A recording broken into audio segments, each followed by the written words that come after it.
દરેક વિદ્યાર્થી મિત્રોનું કવિતા યુનિક એકેડમીમાં ફરીવાર હાર્દિક સ્વાગત છે. આજે આપણે ફરી એકવાર મૂળભૂત અધિકારો ફંડામેન્ટલ રાઇટ્સના બીજા પણ અધિકારો જોવાના છે. બરાબર. લાસ્ટ આપણે એક પાર્ટ 1 બનાવ્યો, જેમાં આપણે સમાનતાના અધિકારો જોયા. આપણે ફંડામેન્ટલ રાઇટ્સ જે આપણા ટોટલ 6 છે, બરાબર. 7મો જે હતો મિલકતનો અધિકાર, એ રદ કરવામાં આવ્યો હતો, એ પણ જોયું આપણે કાલના લેક્ચરમાં. તો આજે આપણે ફરી એકવાર જે મૂળભૂત અધિકારો જે 6 અધિકારો છે, એનું આખું ડીપમાં સ્ટેપ બાય સ્ટેપ એક એક પોઈન્ટ હું સમજૂતી ખાતર વિડીયો લઈને આવી રહી છું, કેમ કે મૂળભૂત અધિકારોના ક્વેશ્ચનો પૂછાય છે. જીપીએસસીથી લઈને ક્લાસ 3 સુધીની એક્ઝામમાં અધિકારના રિલેટેડ ક્વેશ્ચન હોય છે અને હોય છે કમ્પલસરી. એટલા જ માટે સ્પેશિયલ મેં આ ટૉપિક પર વિડીયો બનાવ્યો છે. અને તમે લાસ્ટ વિડીયો આપણે કાલે જોયો, એમાં આપણે જે 6 પ્રકારો જોયા અધિકારના, બરાબર. આપણા જે 6 અધિકાર છે એ જોયા. એમાંથી હવે સમાનતાનો અધિકાર આખું મેં કાલું ડીપમાં સમજાવી દીધું છે. હવે આજે આપણે આ વિડીયોમાં લેવાના છે સ્વતંત્રતાનો અધિકાર, બરાબર. તો જે આ સ્વતંત્રતાનો અધિકાર છે તેના વિશે આજે આપણે ડીપમાં જોઈશું. વિડીયોને સ્ટાર્ટિંગથી એન્ડ સુધી જોજો, જેથી કરીને દરેક સ્ટુડન્ટ્સને એઝ અ નાગરિક, બરાબર, આપણો જે મૂળભૂત અધિકાર છે તે દરેક સ્ટુડન્ટને ખબર હોવું જોઈએ. અને જેથી કરીને વિડીયોને સ્ટાર્ટિંગથી એન્ડ સુધી જોવું અને ઘણી બધી વસ્તુઓ તમને જાણવા અને શીખવા મળશે મારા લેક્ચરમાં, બરાબર. મારા વિડીયોના લેક્ચરમાં તમને દરેક વસ્તુ એક એક નાની વસ્તુ પોઈન્ટને હું હાઇલાઇટ કરું છું, જેથી કરીને સ્ટુડન્ટને આવનારી જેટલી પણ લેટેસ્ટ એક્ઝામો છે એમાં તમને બધું કામ લાગશે, બરાબર. કેમ કે એક્સપિરિયન્સ બહુ જ મેટર કરે છે. ચલો હવે આપણે સ્ટાર્ટ કરશું સ્વતંત્રતાનો અધિકાર. હવે આ જે સ્વતંત્રતાનો અધિકાર છે, કયા અનુચ્છેદ પૂછાય છે. અનુચ્છેદ 19માં સ્વતંત્રતાનો અધિકાર આપવામાં આવ્યો છે, બરાબર. સ્વતંત્રતાનો અધિકાર કયામાં છે? અનુચ્છેદ 19માં. કેટલા પ્રકારની સ્વતંત્રતાઓ? 6 પ્રકારની સ્વતંત્રતા છે, બરાબર. સ્વતંત્રતાનો અધિકાર કયા અનુચ્છેદમાં પૂછાય? તો 19માં અનુચ્છેદમાં. અને કેટલા પ્રકારની સ્વતંત્રતા? હવે આપણે જોઈશું કયા કયા પ્રકારની સ્વતંત્રતા આપણને આપવામાં આવે છે આપણે ફંડામેન્ટલ રાઇટ્સમાં, બરાબર. તો સૌથી પહેલાં છે વાણી અભિવ્યક્તિની સ્વતંત્રતા, બરાબર. દરેક વ્યક્તિને પોતાની રજૂઆત કરવાનું, બરાબર, પોતાની વાણી અભિવ્યક્તિની સ્વતંત્રતા છે. કંઈ પણ અન્યાય થઈ રહ્યું છે, કંઈ પણ રોંગ થઈ રહ્યું છે તમારી જોડે, તો તમારો હક છે, તમારો અધિકાર છે, બરાબર, જેને કહેવામાં આવે છે વાણી અને અભિવ્યક્તિની સ્વતંત્રતા. તમને બોલવાનો અધિકાર છે, બરાબર. ત્યાર પછી આવે છે પણ પાછું ગમે તેમ નહીં બોલવાનું, બરાબર. તો આપણા કાયદા રૂલ્સ છે, એ બંધારણમાં આપણા જે પણ નિયમો છે એને અનુસરીને, બરાબર. ત્યાર પછી આવે છે શાંતિપૂર્વક અને શસ્ત્રો વિના ભેગા થવાની સ્વતંત્રતા, બરાબર. આંદોલન થાય છે, બરાબર. હમણાં તમે જોઈ જશે લેટેસ્ટમાં કે આપણું જંતર મંતર પર પણ, બરાબર, ઘણા બધા ટોપિકો લઈને થયા હતા. તો એમાંથી એક આપણી એક સ્વતંત્રતા છે, પરંતુ એ સ્વતંત્રતા કઈ છે? શાંતિપૂર્વકની છે. ધ્યાન આપજો, શાંતિપૂર્વક અને શસ્ત્રો વિના ભેગા થવાની સ્વતંત્ર છે. જ્યારે તમે સંમેલનમાં કે પછી જ્યારે પણ તમે પ્રોટેસ્ટ કરો છો, ત્યારે તમને જે સ્વતંત્રતા આપી છે એ શાંતિપૂર્વકની હોવી જોઈએ અને શસ્ત્રો વિનાની હોવી જોઈએ, બરાબર. તમે દેશને અગેન્સ્ટમાં, બરાબર, કંઈ પણ વસ્તુ કરશો, કંઈ પણ રોંગ કરશો જે આપણા કાયદા અને બંધારણના અગેન્સ્ટ છે, તો પછી તમને એ ગુનો કહેવામાં આવે છે. એવી જ રીતે આપણને બોલવાની સ્વતંત્રતા આપી, અભિવ્યક્તિની સ્વતંત્રતા આપી, પરંતુ એની પણ મર્યાદા છે. શાંતિપૂર્વક ભેગા થવાની પણ સ્વતંત્રતા આપી છે આપણને, પરંતુ કેવી રીતે? શાંતિપૂર્વક, ગમે તે રીતે નહીં. અને શસ્ત્રો વિનાની સ્વતંત્રતા છે, બરાબર. ઘણા લોકો હોય જ છે. તમને હવે આપણે આગળ સ્ટેપ બાય સ્ટેપ જશું, બધું ઘણું બધું ડીપમાં પણ સમજ પડશે. ત્યાર પછી આવે છે સંગઠન, સંઘો, સહકારી મંડળી રચવાની સ્વતંત્રતા છે, બરાબર. 97માં અનુચ્છેદ 2011ના એકોર્ડિંગ સહકારી મંડળીની રચના કરવામાં આવે છે, બરાબર. તો જેવી રીતે તમને વાણી અભિવ્યક્તિની સ્વતંત્રતા મળી, ત્યાર પછી શાંતિપૂર્વક અને શસ્ત્રો વિના ભેગા થવાની સ્વતંત્રતા છે. સંગઠન, સંઘો, સહકારી મંડળી પણ રચવાની સ્વતંત્રતા છે, બરાબર. ઘણા બધા સંઘો હોય છે કે કામ કરતા હોય છે દેશ માટે. તો એવી રીતે સંગઠન, સંઘ, પછી સહકારી મંડળી. તો અનુચ્છેદ 97ના 2011ના એકોર્ડિંગ સહકારી મંડળીની રચના કરવામાં આવી છે, બરાબર. એના બી બધા નિયમો છે. ત્યાર પછી આવે છે ભારતના સમગ્ર વિસ્તારમાં મુક્તપણે હરવા ફરવાની સ્વતંત્રતા. તમને કોઈ રોકી શકે નહીં, કોઈ રોકટોક કરી શકે નહીં, કેમ કે એ તમારો ફંડામેન્ટલ રાઇટ્સ છે. કોઈ પણ ભારતના સમગ્ર વિસ્તારમાં તમે મુક્તપણે હરીફરી શકો છો. બરાબર. ત્યાર પછી આવે છે ભારતના વિસ્તારના કોઈ પણ ભાગમાં રહેવાની, સ્થાયી થવાની સ્વતંત્રતા છે. બરાબર. ભારતનો આપણો જે આખો ભારત છે એના કોઈ પણ વિસ્તારમાં તમને રહેવાની અને સ્થાયી થવાની સ્વતંત્રતા પણ આપવામાં આવી છે, જે આપણો શું છે, એક ફંડામેન્ટલ રાઇટ છે. ત્યાર પછી આવે છે કોઈ પણ વ્યવસાય, ધંધા, રોજગાર કે વેપાર કરવાની સ્વતંત્રતા આપવામાં આવી છે. બરાબર. શું આપવામાં આવ્યું છે? કોઈ પણ વ્યવસાય, ધંધો, રોજગાર કે વેપાર તમે ગમે તે રીતે, બરાબર, વ્યવસાય તમે તમારો ધંધો, બરાબર, આગળ વધી શકો છો. કોઈ પણ રોજગાર ધંધા પણ પાછું ગમે તે રીતે ધંધો વ્યવસાય નહીં, એટલું યાદ રાખજો. દરેક ટોપિક છે અહીંયા સ્વતંત્રતા આપી છે, પરંતુ જે દેશને કાનૂન, બરાબર, દેશને કાયદાને અનુરૂપ હોવી જોઈએ. તમે દેશના વિરોધની જે પણ વસ્તુઓ કરશો એ તમારી સ્વતંત્રતા નહીં ગણાય, ધ્યાન રાખજો. પછી કોઈ પણ વ્યવસાય, ધંધો, રોજગાર કરવાની સ્વતંત્રતા આપી છે, એટલે પછી ગમે તે રોજગાર ધંધો નહીં, એમાંય લિમિટ હોય છે. બરાબર. તો આવી રીતે આપણા 6 અધિકારો આપવામાં આવ્યા છે. કોના અંદર? સ્વતંત્રતા. આપણી કઈ સ્વતંત્રતા છે? આપણને એમાં, બીમાં, સી, ડી, ઈ, એફ નથી, ડાયરેક્ટલી જી છે. બરાબર. તમે એવું કીધું છે મેમ ભૂલી ગયા, એફ ભૂલી નથી.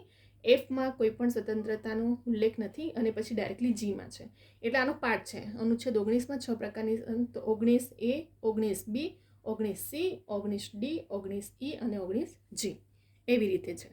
બરાબર. ફરી એકવાર જોજો. પૂછાયો કયો ક્વેશ્ચન પૂછાય છે? એક તો પૂછાય છે કે સ્વતંત્રતાનો અધિકાર કયા અનુચ્છેદમાં છે? તો 19માં. બરાબર. 6 પ્રકારની સ્વતંત્રતા છે. બીજું તમને એવી રીતે પૂછી શકે છે. બરાબર. લેટેસ્ટમાં આ ક્વેશ્ચન પૂછવાની સંભાવના કેમ છે? આંદોલનના લીધે. શાંતિપૂર્વક અને શસ્ત્રો વિના ભેગા થવાની સ્વતંત્રતા છે, 19B ના એકોર્ડિંગ. બરાબર.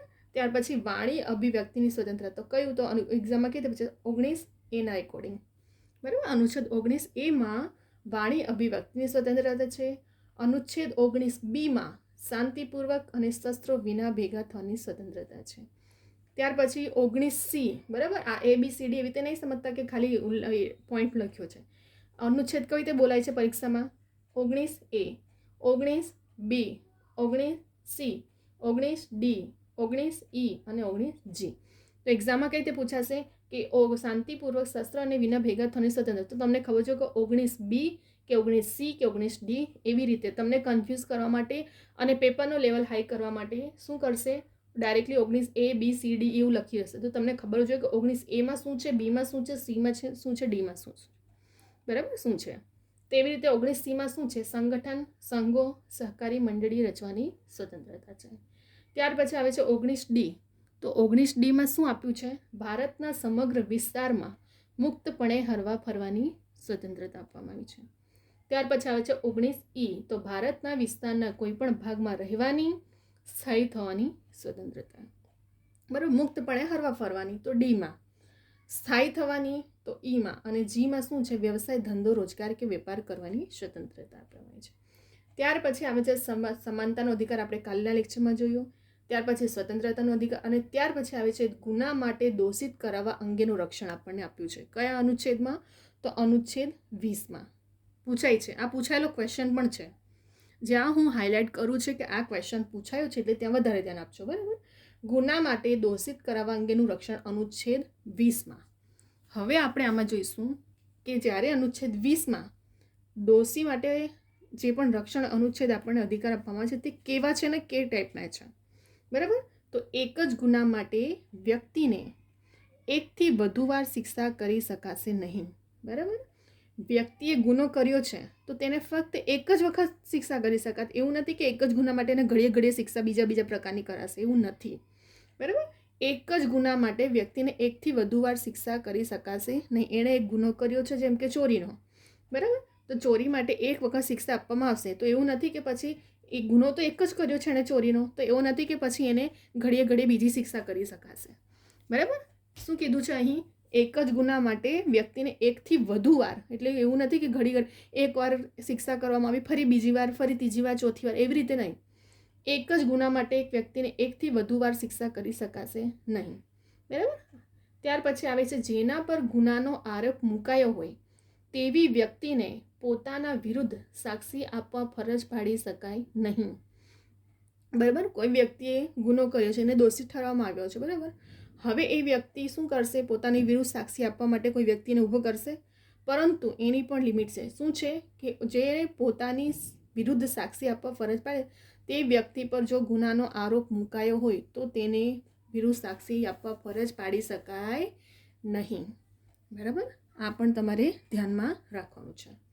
બરાબર, શું કીધું કે જેના પર ગુનાનો આરોપ મુકાયો હોય તેવી વ્યક્તિને પોતાની વિરુદ્ધ સાક્ષી આપવા ફરજ પાડી શકાય નહીં. જેના પર ઓલરેડી ગુનાનો આરોપ છે એ વ્યક્તિ પોતાની વિરુદ્ધ તમારી વિરુદ્ધ સમજી લો સાક્ષી આપી શકે નહીં. ત્યાર પછી ત્રીજો પોઈન્ટ શું આવે છે? કોઈ વ્યક્તિને કોઈ ગુના માટે ત્યાં સુધી ગુનેગાર ઠેરવી શકાશે નહીં જ્યાં સુધી તેના દ્વારા તે વખતે અમલમાં હોય તેવા કાયદાનો ભંગ ન કર્યો હોય.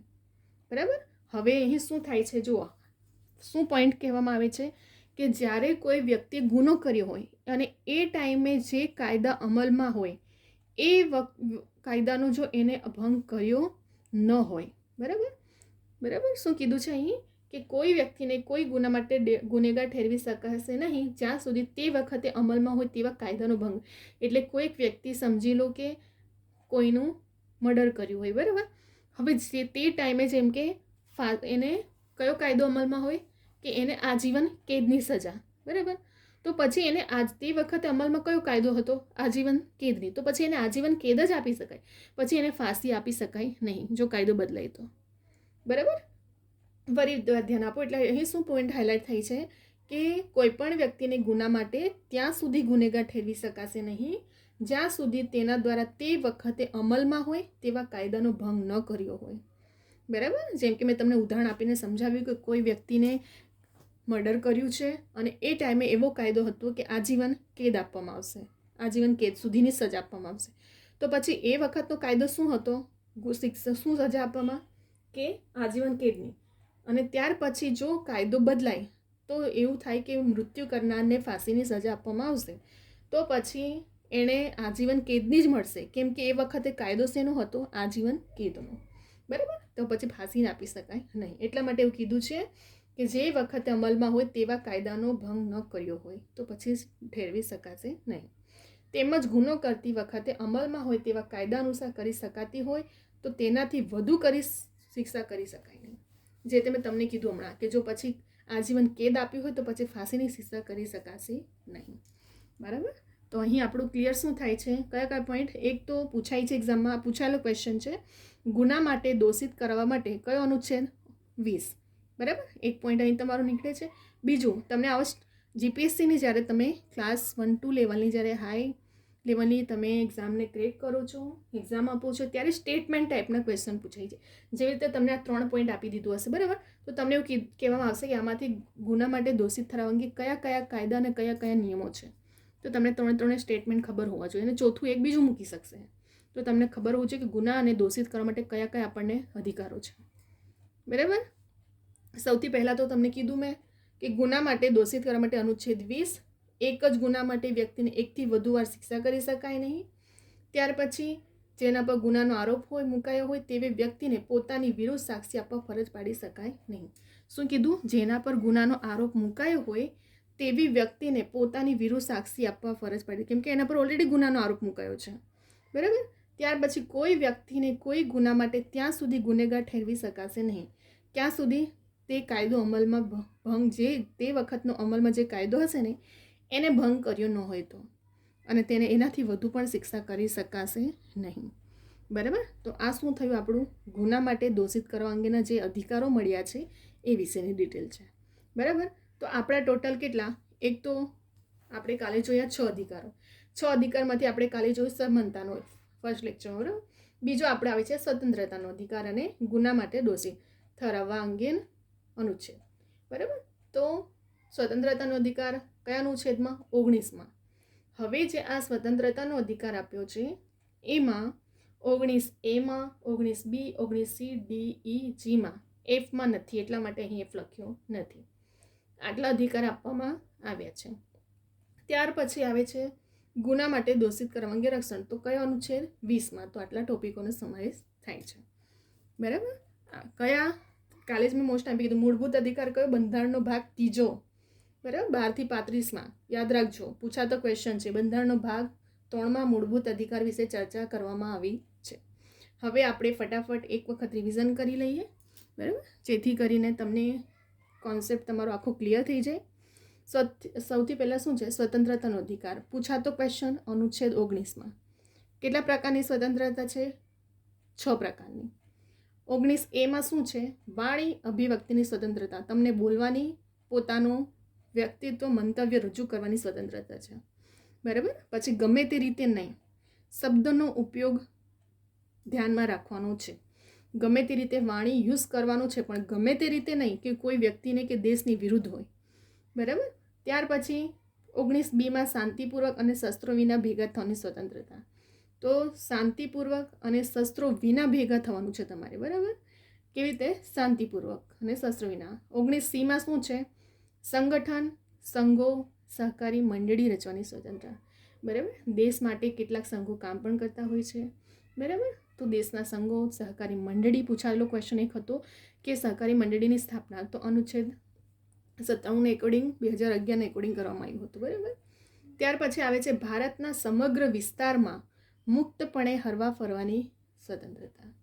બરાબર. તમે ભારતના સમગ્ર વિસ્તારમાં ગમે ત્યાં મુક્તપણે હરી ફરી શકો છો. કયામાં? 19D. 19E શું છે?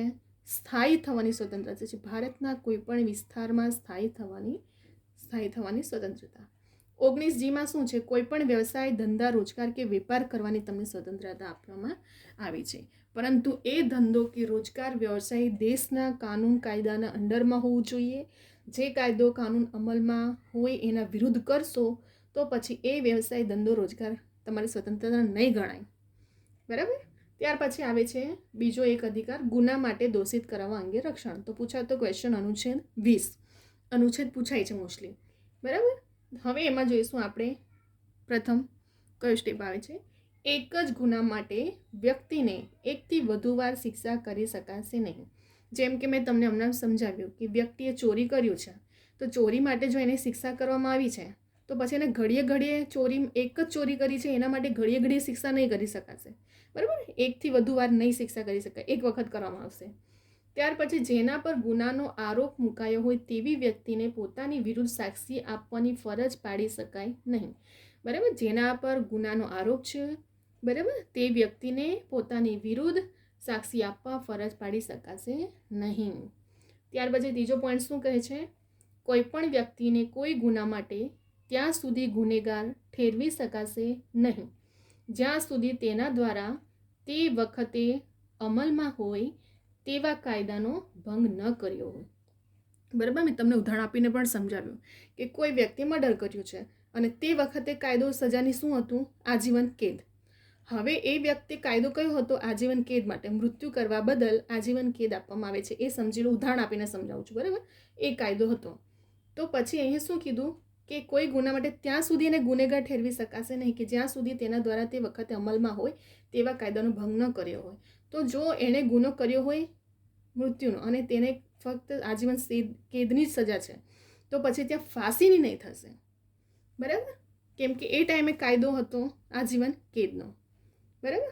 પછી કોઈ વ્યક્તિએ ગુનો કર્યો તે માટે ગુનેગાર ઠેરવી શકાશે નહીં, એને પછી ફાંસી માટે નહીં ગુનેગાર ઠેરવી શકાશે, એને આજીવન કેદ સુધીનું જ હશે.